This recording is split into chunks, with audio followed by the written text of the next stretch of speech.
Bismillahirrahmanirrahim. Assalamualaikum warahmatullahi wabarakatuh. Selamat pagi anak-anak hebat. Perkenalkan, saya Ibu Farah Zakiyah Anwar dan pada kesempatan kali ini saya akan mengajak kalian untuk sharing tentang menggerakkan literasi sebagai upaya menghadapi problematika di era revolusi industri 4.0. Oke, sebelum kita masuk ke inti, yuk kita jawab dulu pertanyaan-pertanyaan berikut ini. Nah, kalian bisa menjawab pertanyaan berikut ini melalui link yang sudah saya sediakan di box description box, oke? Oke, sekarang kita harus lihat faktanya, yaitu tentang kebiasaan membaca buku di Indonesia. Jadi setiap tahunnya Hari Buku Nasional dirayakan pada 17 Mei. Nah, berikut ini adalah survei singkat mengenai kebiasaan membaca buku orang Indonesia yang disebar melalui media sosial cnnindonesia.com. Nah, di sini sebagian orang Indonesia itu masih membaca buku dan menjadikan kegiatan tersebut menjadi kebiasaan rutin. Kemudian bentuk buku yang lebih sering dibaca yaitu buku fisik, dan mereka mendapatkan buku yang ingin mereka baca itu melalui membeli, ya, jadi bukan mengunduh ataupun meminjam. Kemudian dalam satu bulan buku yang mereka beli itu sekitar kurang dari 2 ya. Kemudian dana yang rela mereka keluarkan untuk sebuah buku kurang lebih sekitar Rp150.000. Nah, kemudian fakta selanjutnya, buku berbahasa Indonesia itu yang paling sering mereka baca, dan mereka lebih cenderung untuk membaca buku fiksi yang bertemakan petualangan. Ya, mereka lebih suka buku bertema petualangan daripada motivasi atau panduan. Kemudian mereka pun tidak tertarik dengan buku karangan selebriti ya, dan mereka merasa sebagian besar tidak terganggu dengan adanya bahasa yang tidak baku dalam sebuah buku. Itulah fakta-fakta kebiasaan membaca orang Indonesia versi CNN Indonesia. Oke, kemudian kita lanjutkan dengan pengertian literasi. Menurut Kamus Online Merriam-Webster, literasi berasal dari istilah Latin, literature, dan bahasa Inggris letter. Literasi pun merupakan kualitas atau kemampuan melek huruf atau aksara yang di dalamnya meliputi kemampuan membaca dan menulis. Namun, lebih dari itu, makna literasi juga bisa mencakup melek visual, yang artinya kemampuan untuk mengenali dan memahami ide-ide yang disampaikan secara visual. Kemudian, menurut UNESCO, yang merupakan singkatan dari United Nations Educational, Scientific, and Cultural Organization, atau sering kita artikan sebagai organisasi PBB untuk pendidikan, ilmu pengetahuan, dan budaya, menyebutkan bahwa literasi itu adalah seperangkat keterampilan nyata, khususnya keterampilan kognitif membaca dan menulis, yang terlepas dari konteks di mana keterampilan itu diperoleh dan dari siapa memperolehnya.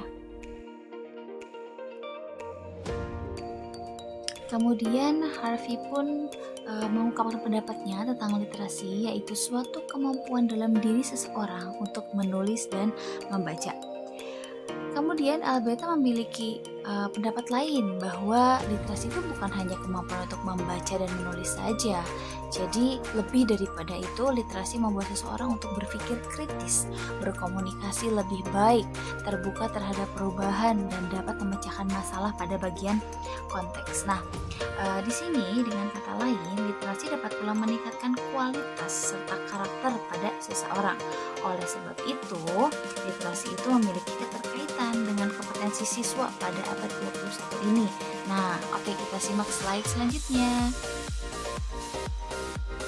Nah, ternyata literasi itu banyak macamnya ya. Yang pertama literasi dasar, kemudian yang kedua literasi perpustakaan, kemudian ada literasi visual, literasi media, dan juga literasi teknologi.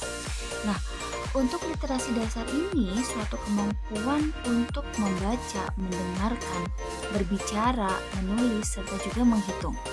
Tujuan dari literasi dasar ini untuk mengoptimalkan serta meningkatkan dalam hal menulis, membaca, berbicara, menghitung, serta juga mendengarkan. Kemudian, literasi perpustakaan. Nah, literasi perpustakaan ini adalah suatu kemampuan lanjutan untuk dapat mengoptimalkan literasi perpustakaan yang ada. Tujuannya untuk memberikan pemahaman mengenai cara untuk membedakan antara mana cerita non-fiksi, mana cerita fiksi, seperti itu. Kemudian untuk literasi visual itu suatu pemahaman yang lebih antara literasi media dan juga literasi teknologi. Nah, literasi ini sebagai kompetensi untuk memahami makna dari suatu gambar. Misalnya, ketika kalian melihat gambar dalam iklan rokok yang adanya lubang di leher, nah kalian harus mampu untuk menafsirkan makna apa yang ada di gambar tersebut atau makna yang tersimpan dalam gambar tersebut. Selanjutnya ada literasi media. Nah, yang dimaksud literasi media di sini adalah suatu kemampuan untuk mengetahui berbagai bentuk media yang berbeda. Jadi kalian harus bisa membedakan mana media cetak, media elektronik atau media online, ya seperti itu. Kemudian macam literasi yang terakhir yaitu literasi teknologi. Nah, yang dimaksud di sini adalah suatu kemampuan di mana kalian bisa memahami kelengkapan dalam suatu teknologi. Contohnya dalam komputer misalnya ya, kalian itu harus mampu untuk memahami apa itu hardware, apa itu software, dan juga jenis-jenisnya. Nah, mungkin muncul di benak kalian, kenapa sih literasi itu penting? Nah, literasi itu sangat penting karena pembelajaran pada abad 21 ini itu harus disesuaikan dengan kemajuan dan tuntutan zaman. Nah, terdapat 4 kompetensi yang harus dikuasai siswa pada pembelajaran abad 21 ini. Literasi itu sangat mempengaruhi 4 skill di sini ya, dan 4 skill ini yang wajib kalian kuasai, yaitu yang pertama tentang communication skill, kemudian collaboration skill, kemudian ada critical thinking dan creativity atau innovation. Nah, communication di sini atau kemampuan berkomunikasi, jadi peserta didik itu dituntut untuk dapat memahami, mengelola, dan menciptakan komunikasi yang efektif dalam berbagai bentuk dan isi secara lisan, tulisan, dan multimedia. Nah, di kemampuan komunikasi ini, peserta didik diberi kesempatan untuk menggunakan kemampuannya mengutarakan ide, baik pada saat diskusi dengan teman-teman maupun ketika menyelesaikan masalah dari pengajarnya atau dari gurunya. Kemudian ada collaboration skill. Nah, pada kompetensi ini, peserta didik menunjukkan kemampuannya dalam bekerja sama, berkolaborasi, berkelompok ya, dan beradaptasi dalam berbagai peran dan tanggung jawab. Bekerja sama secara produktif dengan yang lain, dan juga bisa menghormati perspektif atau pendapat yang berbeda. Kemudian ada critical thinking atau berpikir kritis ya. Jadi kegiatan berpikir yang tinggi meliputi kegiatan menganalisis, mensintesis mengenai apa? Mengenai permasalahan dan pemecahannya. Dan di sini pun kalian harus bisa belajar untuk menyimpulkan serta mengevaluasi. Nah, secara singkatnya, berpikir kritis itu kalian dapat menyelesaikan masalah dengan tujuan untuk menjadi lebih baik. Jadi, peserta didik juga menggunakan kemampuan yang dimilikinya untuk berusaha menyelesaikan permasalahan yang dihadapinya dengan mandiri. Kemudian yang terakhir itu ada creativity ya. Jadi pada kompetensi ini, peserta didik memiliki kemampuan untuk mengembangkan, melaksanakan, dan menyampaikan gagasan-gagasan baru kepada yang lain, dan juga harus bisa bersikap terbuka dan responsif terhadap perspektif baru yang berbeda. Misalnya, menjadikan lampu pijar yang sudah tidak terpakai sebagai hiasan di kamar. Nah, atau juga bisa dibuat menjadi vas bunga gantung ataupun tempat lilin. Dan juga contohnya menjadikan botol minuman bekas sebagai pot tanaman pada vertical garden. Nah ini contoh-contoh dari kemampuan membuat kreasi atau kalian bisa berpikir secara kreatif.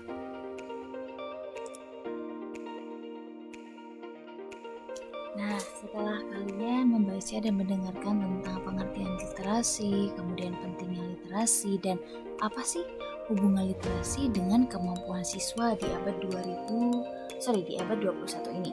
Nah, kalian pun harus mengetahui tantangan-tantangan di era revolusi industri 4.0.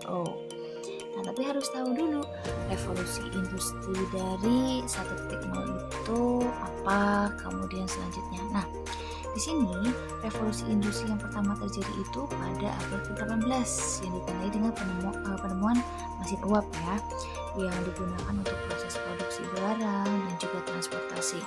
Nah, kemudian di industri 2.0 ini terjadi pada awal abad ke-20.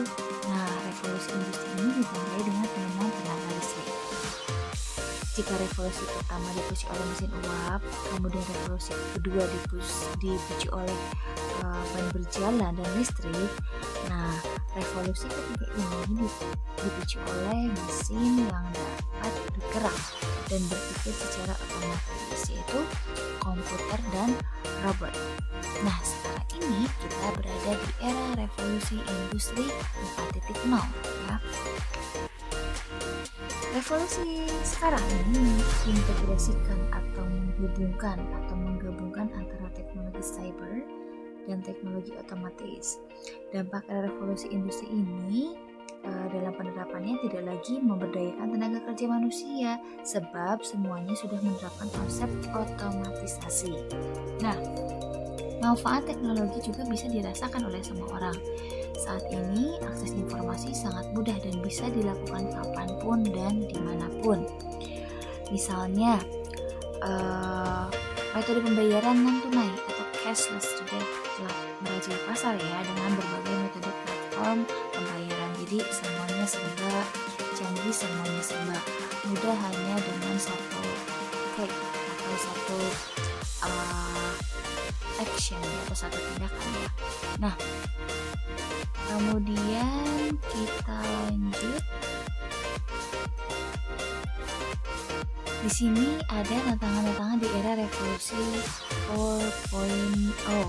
Contohnya, menggunakan mesin berteknologi canggih menggantikan peran manusia dalam dunia industri.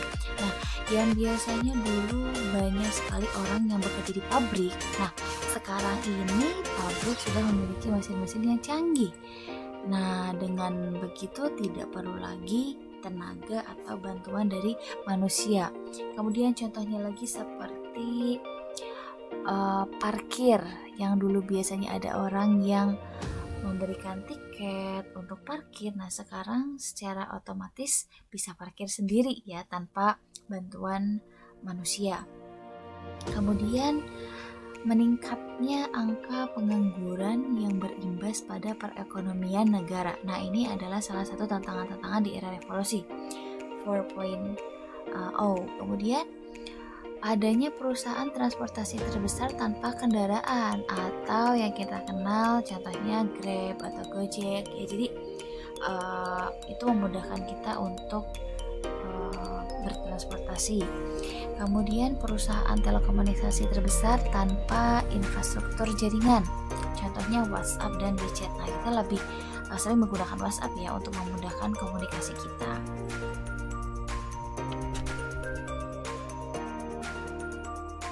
Nah, contoh lain juga ada perusahaan retail terbesar tanpa store konvensional seperti Tokopedia, Bukalapak, Shopee. Jadi kita tidak perlu capek-capek untuk pergi ke suatu tempat untuk membeli sesuatu, tetapi kita cukup di rumah duduk manis dan kita bisa membeli apa yang kita mau. Kemudian juga ada movie house terbesar tanpa teater yang sering kita akses, yaitu Netflix ya. Kemudian juga ada broadcast terbesar tanpa stasiun TV, yaitu YouTube ya, YouTube. Jadi kita sering sekali buka YouTube untuk melihat tayangan-tayangan yang disuguhkan oleh para content creator misalnya.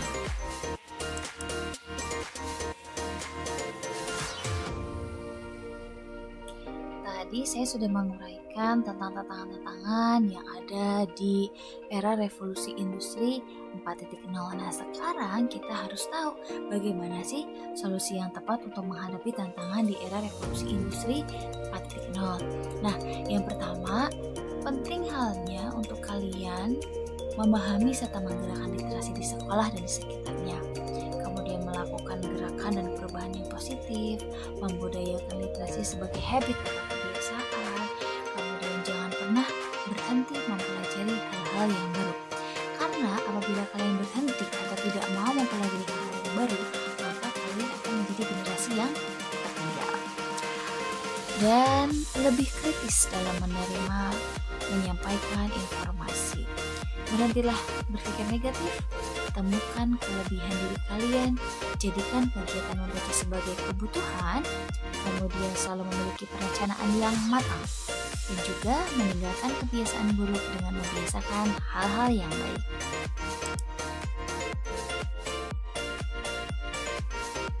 Adapun kontribusi untuk menggerakkan literasi. Nah, ini yang bisa kalian lakukan mulai dari sekarang, yaitu membiasakan membaca buku one day, one chapter. Kemudian memulai untuk membuat note atau catatan di setiap acara sebagai bentuk melatih kemampuan menulis kalian. Dan juga kalian bisa mempelajari materi yang akan dibahas di sekolah. Jadi misalnya besok ada pelajaran matematika atau bahasa Inggris atau juga bahasa Indonesia. Jadi malamnya kalian itu harus bisa mempersiapkan kira-kira besok materi apa yang akan disampaikan oleh guru kalian. Dan juga melakukan kunjungan ke perpustakaan offline maupun online sebagai bentuk pemberharuan ilmu. Membuat dinding motivasi di ruang belajar maupun di kelas, mencermati dengan seksama terhadap informasi baru agar terhindar dari informasi hoax. Jadi kalian pun harus pandai untuk memfilter atau memilah-milih informasi. Jadi jangan diterima semua ya, karena tidak semua informasi itu akurat. Ada juga informasi yang hoax. Untuk itu kalian harus berhati-hati. Dan yang terakhir, mempelajari media pembelajaran untuk mendukung proses pembelajaran di sekolah.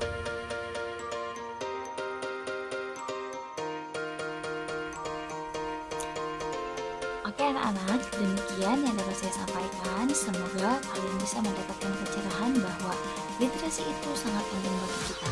Oleh karena itu, marilah kita keluar dari zona nyaman, karena menjadi biasa saja itu tidak cukup. Jadilah luar biasa yang berani melangkah maju untuk menggapai apa yang dituju. Sekian, mohon maaf atas tutur kata yang tidak berkenan. Saya Rezakia Anwar, sampai jumpa di lain kesempatan. Wassalamualaikum warahmatullahi wabarakatuh.